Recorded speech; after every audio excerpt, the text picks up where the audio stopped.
So, ayun guys 'no, marami pong nagtatanong kung ano ba po yung paggawa ng ice cream. So, nakagawa na po tayo ng tutorial, pero ngayon po gagawa po tayo ng mas detalyadong tutorial. So, ito po pala yung gamit natin guys 'no, 10 galon po ito. Malaki po ito guys, ito yung ginagawa nating, ah, tinitinda nating ice cream. 10 galon po ito. So, ano ba yung mga ingredients guys? So, ipapakita natin guys kung ano po yung mga ingredients. So yun guys, ito po pala ang ingredients para po sa 10 galon na ginagawa nating ice cream. Ito po ay gata po ito, isang pitsil na gata. Tapos ito po 1 kilong skim milk o milk boy. Tapos 3 kilong asukal. 1 kilong cassava starch o yabo. Tapos ito po buko po ito. Ito po yung flavoring natin. Gamit po pala natin milkshake pero bumibili po tayo ng tingi. 40 pesos po ito. 170 ang kilo, 40 pesos po.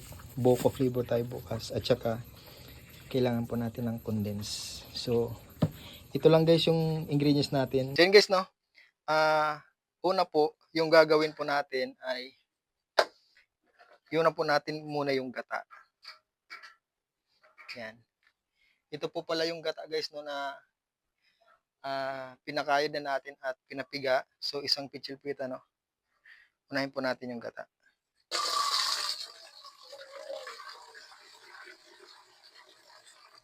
Yun. Pagkatapos po ng gata, ilalagay po natin yung skim milk. Susunod. Yan.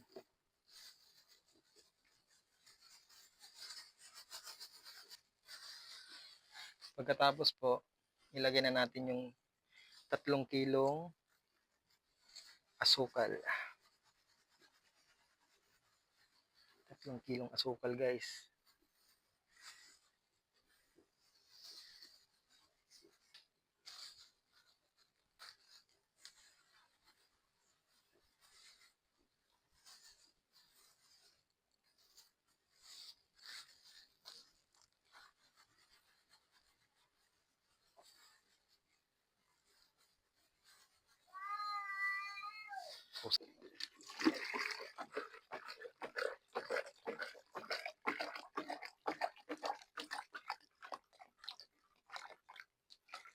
Dalawang pitsil po na tubig. So guys, no? Pag nalagay na po natin ang mga ingredients, nalagay na po natin ang asukal, skim milk at saka tubig. So haluin na po natin. So gamit po natin guys, oh. Napakasolid po na stainless.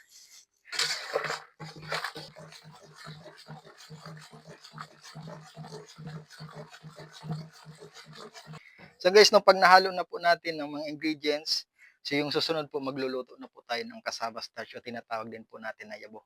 So ipapakita ko guys yung tamang pagluto ng cassava starch. So ayun guys, sa pagluluto naman ng yabo o cassava starch, kailangan po natin ng 3 pitsil ng tubig.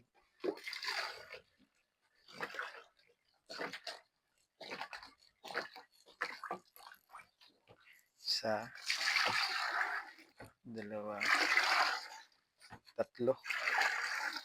So, isa lang natin guys.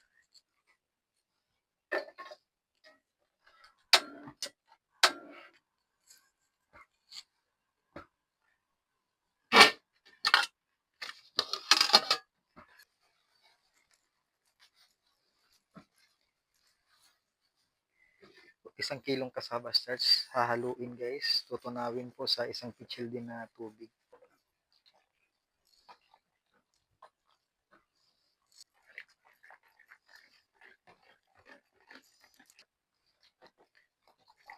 So, kailangan guys tunawin muna sa tubig bago ilagay sa kumukulong tubig.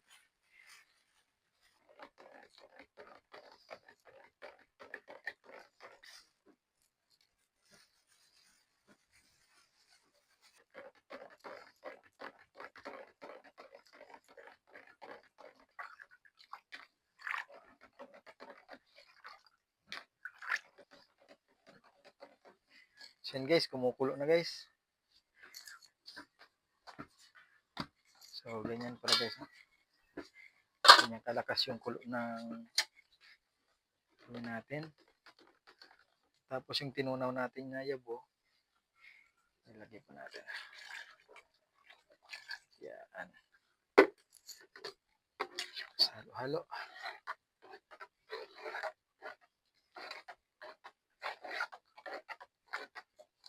So guys, ilagay na natin dun sa natin. Ilagay na. Ibuhos natin. Yun.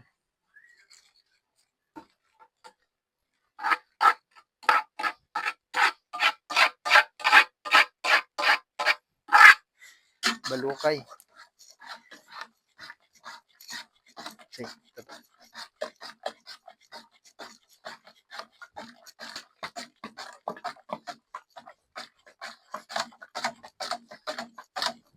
Bas, sige na.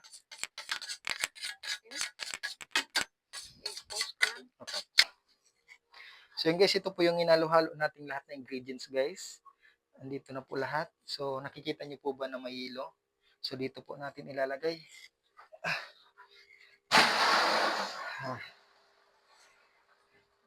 So ito po yung sikreto guys. Para maging creamy, madaling umalsa yung ice cream nyo, kailangan nyo pong ibabad magdamag po yung cassava starch at lahat po ng ingredients na hinalo nyo. Huwag nyo po agad gawin ice cream o haluin agad kasi hindi po siya tutubo. Tutubo man siya pero kunti lang guys, hindi siya aapaw. Tapos hindi mo makukuha yung tamang creaminess guys. So ito po yung sikreto para sobrang creamy at sobrang apa po yun ng ice cream nyo, kailangan nyo pong ibabad magdamag. Subukas po natin to gagawin guys na ice cream. So yun guys, no, sana nakapagbigay po ako ng kunting kaalaman sa inyo sa paggawa ng ice cream. Kung nagustuhan nyo po yung uh, video ko, pwede nyo po bang i-share? I-like naman po yung video ko at saka pwede nyo din po akong i-follow. Maraming pong salamat. Ingat po kayong lahat. Thank you.